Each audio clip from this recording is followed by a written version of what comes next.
Τώρα πλέγεται πρώτη φορά. Αφιερωμένο σε έναν πολλά σημαντικό άτομο. Δεν πήγαμε στη ζωή μου πολλά παράξενα. Και είναι τόσο άνθρωπος να καταλάβει.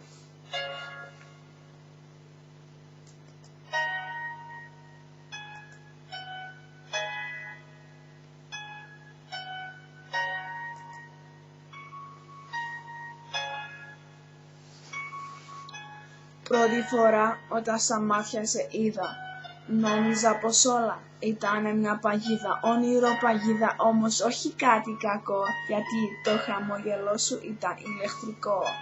Δεύτερη φορά, στο πάρκο εκεί κοντά, είχαμε συμφωνήσει να καπνίσουμε χασίσι, μα δεν ήταν αναγκαία αυτή η ουσία, γιατί το άγγιγμα σου όλη η παρανία.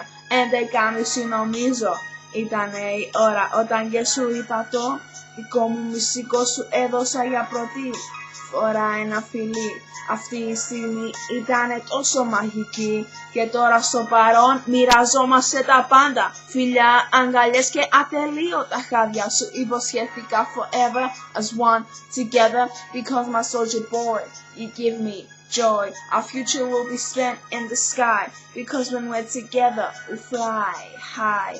All the love you give me, I keep inside. For all our dreams, baby, are hard to find. Θα είμαι πάντα εδώ, ένα βιβλίο ανοιχτό, για να κρατάς την καρδιά μου, για σένα φυλαχτώ. Η ζωή μου είναι δική σου, το ίδιο και εγώ θα σου προσφέρω για πάντα ένα χαμογελό.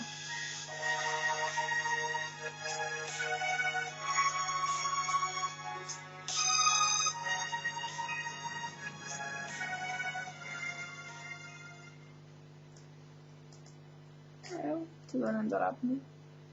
Εγώ δεν έγραψα σειρά. Εντάξει. Αν σας αρέσει, ξέρετε από το like button. Και thank you που με ακούσατε. Bye.